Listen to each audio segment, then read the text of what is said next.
Welcome to Y11 Audio. I'm Alex Alvarado, and thank you for listening. This is Ypsilanti's college football podcast from Ipsy11.com, which is Ypsilanti's college football newsletter. I'm Alex Alvarado. Thank you for listening. Yes, if you're looking at the calendar, I'm a day late. Yes, I'm sorry about it. Reason being, I did record an episode yesterday, and then I was listening back, and I was like, oops, I got a few things wrong on there. What did I get wrong? I'm not going to tell you. I'm just going to re-record a new episode and just do this on a Friday. Sorry about that. Sure, you don't mind. It is week 12 going into 13 after all. Midweek action's coming to a close. The season's coming to a close. Eastern Michigan season, TBD. 5-6 after a double overtime win over Akron on Tuesday. A double overtime that, didn't need to happen. A win didn't need to happen either. This is a game where I questioned whether or not EMU was totally going to show up in the way that it wanted to. I questioned whether EMU was going to right its wrongs and try to play better than what it showed in the loss to NIU, in the way that it lost to Western, and in the way that it never had a chance against Toledo. It's Akron. You got to beat them. But the MAC West race is over. After the Miami game on Wednesday, the MAC championship scene is set between Toledo and Miami. So congrats to them. But for just looking at Eastern, what they can control, this is a game where they didn't have to show up, and they didn't have to win if they didn't want to. Not saying that this win redeems them in any way for the season. Not saying a bold trip really does that either, because, the low parts are going to really stand out for this team in this unit. But still, this is a game against Akron where, Akron's going to be frisky. Akron doesn't care that it's perpetually 2-8 and that Akron just wanted to play spoiler. Akron showed up. They played, as tough as they did last year.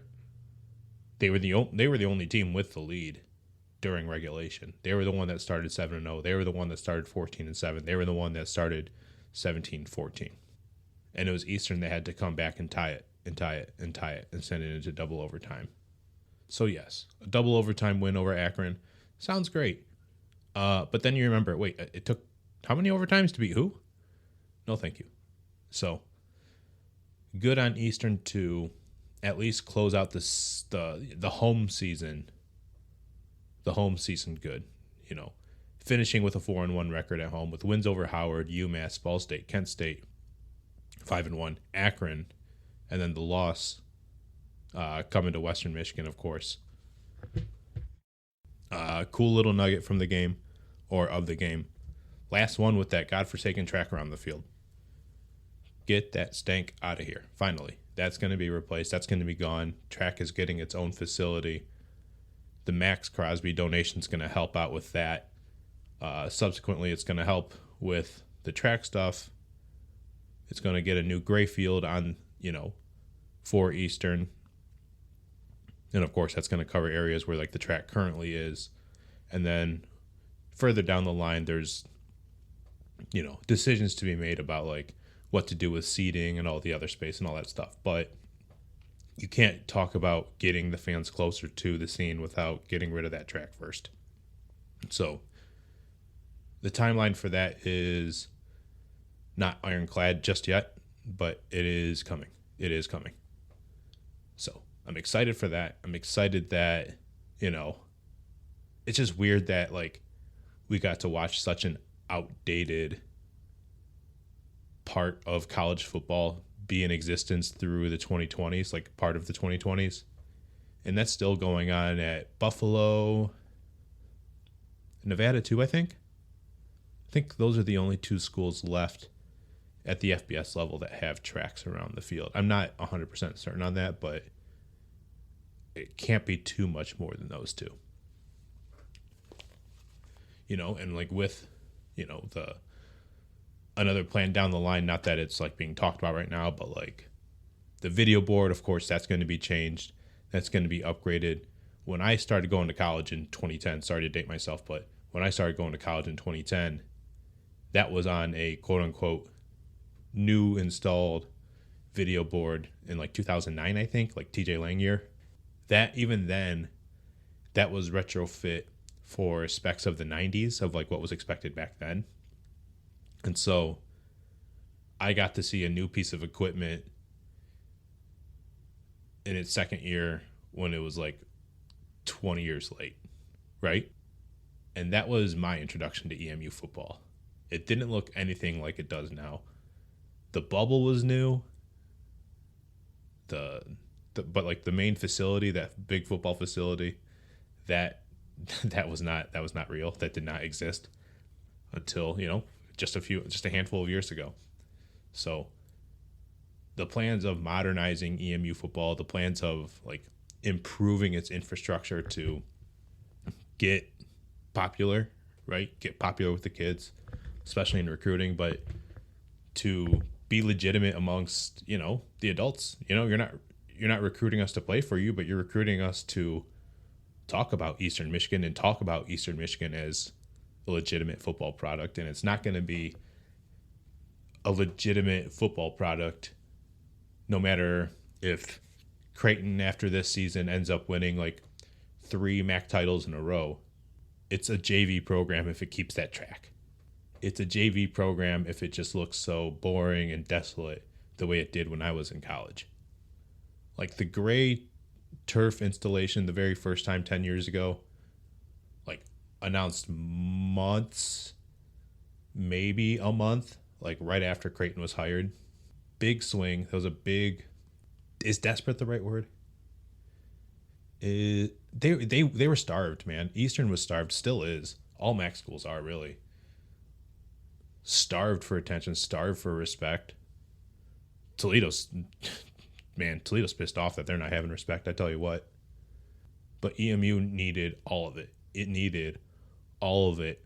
And over the past 10 years, it's certainly gotten to the point where nobody's scoffing at it. Like, at least, there's levels of it, right? There's always going to be people that are so far outside of knowing about college football and the MAC and all that stuff, and which is fine. Like, not everybody needs to know about it. I'm not certainly on my P's and Q's with like the big sky, but anybody that is living in this footprint, right, and is in the market of persons that maybe have a reason to care about EMU football, for a long time didn't, and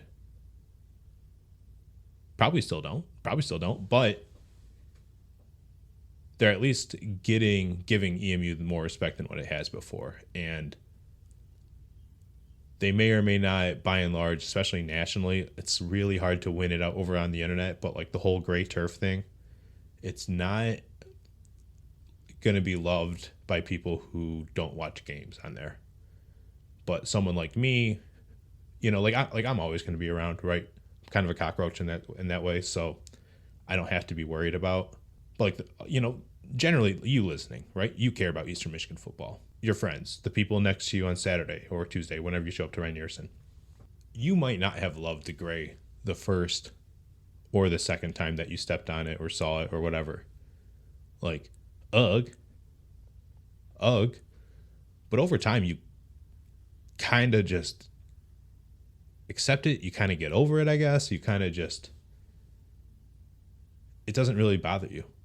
The only way it truly looks bad on TV, truly looks bad, is when EMU wore the gray uniforms. It just looks ugly. It just looks really, really bad.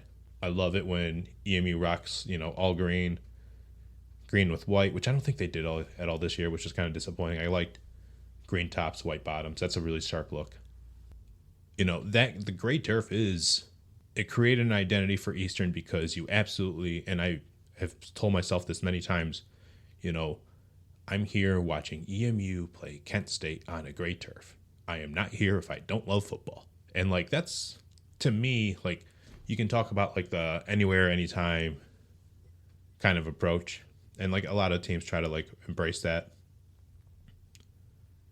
Eastern Michigan being close to, Detroit, car capital of the world, having like a parking lot to try to like intertwine that is like a fun thread for Eastern Michigan to like try to create with the community and all that, being blue collar, being hardworking, all that sort of stuff. And so I think like the gray turf was like gray clothes, like gray uniforms.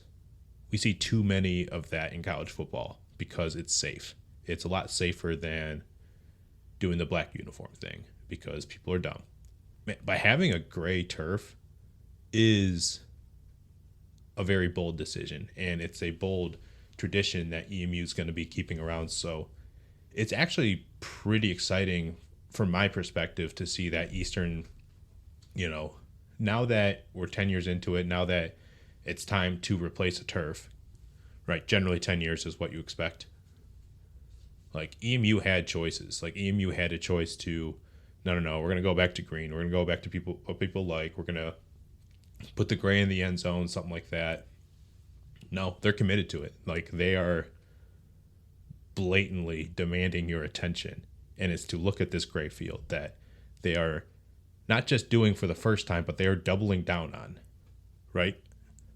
They are doubling down on it by reinstalling a new gray turf. And so the first time they asked for your attention, they didn't get into bowl games, right? They were not bowling. Now, 10 years into it, we're looking at potentially 6 bowl games over 10 years. If Eastern didn't have your attention before, it's re-asking you to please look at Eastern Michigan again because it is playing on a gray turf because it loves it. And it loves football so much that it took away the track, the sport that the school is better at, to double down on the gray football turf. So is it brazenly desperate again? Probably. But is it bold? Yeah, it's bold. It's definitely bold. And it's definitely cool that, we're getting to a point in EMU football where it's starting to build more new modern stuff, right? The building's cool. Now that the Maxx donations come through, and they're going to start figuring out plans for getting the new turf and all that stuff, getting rid of the track and getting all the other sports changed up too. I mean, like, I haven't been to a basketball game yet, but like they renamed the court after Ben Braun. That's a big deal for them right now. The George Gervin statue has, of course, been a big deal. They renamed the building after George Gervin. There's been a lot of new changes for EMU over the past handful of years. And so what we're going to see next year with a football field that doesn't have a track, brand new turf, new patches of green around the gray with Maxx Crosby's name on it. It's a sign of more new things to come. Anyways, new turf, track's going away. Eastern beat Akron on Tuesday 20-34, or I'm sorry, 30-24. That wouldn't happen. 20-34. 30-24 in double overtime. Thanks to strong running out of Samson Evans. Guy looked really, really fierce out there. And this is a good way to kind of segue into and keep talking about the gray turf. See, one of those threads I was talking about. He was within striking distance of hitting 1,000 career yards on the gray. And he reached it. 1,060 yards on the gray turf for his career. Tanner Canoe was also within striking distance of 1,000 receiving yards, I should say. So close. Had it not been for a drop, or had it not been for a screen pass that went for negative yardage, he would have hit it. 998 receiving yards total on the gray turf for his career. So close. Hell of a career. So close, though. So close from hitting the 1,000-yard mark. I haven't done my homework to see who else has done what on the gray. I'm going to work on that for, a gray turf post coming up. Other posts I have coming up. Sunday, planning on doing it Sunday, new quarterback rankings. Probably going to be the last quarterback rankings list of the year. May or may not do it the week after to finish up the season. Because I know the week after the Tuesday before Thanksgiving and the Black Friday games after the regular season wraps up, that Monday after the regular season, that Monday leading up to the MAC title game, I'll have my all MAC teams released, the Ypsilanti versions, the Y11 versions, I should say. So something to look out for. I already did the mid-season stuff. If you haven't seen that, Ypsi11.com. All right, we will hit on the Toledo-Miami game next week, maybe the week after too. I don't need to preview the MAC championship game right now. They still have a game to play each. I'd like to see how they finish out the seasons. Like to see if the rosters can stay totally healthy and all that. Both of them did have good wins over the week though. Toledo came back after being down 18 points at the half to Bowling Green. Didn't need the win, just needed to not be embarrassed by Bowling Green. They win 32-31 rather. Miami beat Buffalo 23-10. Should have been a bigger score actually. Avion Smith's doing okay. He's doing okay. His running back Rashad Amos, really good. I really like that guy, man. He's super awesome. But yeah, we don't have to talk about the standings too much. I mean, there's already a winner in each division, so we can just kind of move on. Let's just finish up by looking at the Buffalo game really, really quickly. I don't need to spend too much time on it either because the stakes are the stakes for Eastern. Win, you go bowling. Lose, and probably not. You win, you're 6-6 on the year. You go to a bowl trip for the 6th time in 10 years, like I said, which is a great feat. Puts you in position to win your 2nd straight bowl game for the first time in program history. We already waited my whole lifetime plus a few years before Eastern got its 2nd bowl win ever. So its 2nd in a row would be pretty awesome. It wouldn't change. It wouldn't right all the wrongs, right? It doesn't change the fact that Eastern played the way that it did, to lose to Minnesota, lose to Jacksonville State, Central, NIU, Western Toledo. It doesn't change any of those. But it's a nice little bow to end the year, right? It's a nice little treat. It'd be nice for the culture of Eastern football to finish strong. And like I said, against Akron, a team that you should beat anyways, this is a team that could have folded. It could have folded when it was down at all. But it wanted to show up. It wanted to play. It wanted to finish with a win at home for the seniors and all that stuff. Buffalo's going to be the one that wants to play spoiler at home. 3-8 on the year. All 3 wins are in MAC play. 3-4 in MAC play. Buffalo has not been looking incredible. Buffalo's been looking physical, right? They like to fly around and hit, but I don't know if they're super technically sound. They don't. And not that Eastern's doing well in this department itself, but Buffalo really, really struggles to put drives together. Just really, really struggles. And so, knowing what I know about how seasons go, how it's just so hard to wake up and get going for these games. You can love football all you want, but these are still tough to play in, not because the quality of opponent, but just the quality of excitement that you get, out of playing these games in the first place. Nobody wants to suffer a really bad injury here, right? Nobody wants that knee injury to happen to them. Let's all get home healthy to our moms and dads for Thanksgiving and whatnot. But for Eastern, again, this is a game where Eastern should win. It's a game that Buffalo is not the better team here. Eastern still has more to play for. If it didn't want to play for more, it would not have beaten Akron. It would not have come back to beat Akron after it was down 3 times through regulation to eventually, get the leads it needed to in overtime to win. And yes, that was a game that featured 2 scoreless quarters, so it's not super perfect by any means. Never has been, never will be. But this is also a game where if Eastern didn't want to show up and compete in the 2nd and 4th quarters against Akron, it certainly will not have to against Buffalo. But because of what we saw against Akron, I'm encouraged enough to say, hey, I like Eastern's chances to do what it should against Buffalo and win by a touchdown or two. It really ought to. Major key for me, you have to control Buffalo's defensive ends. You have to control it.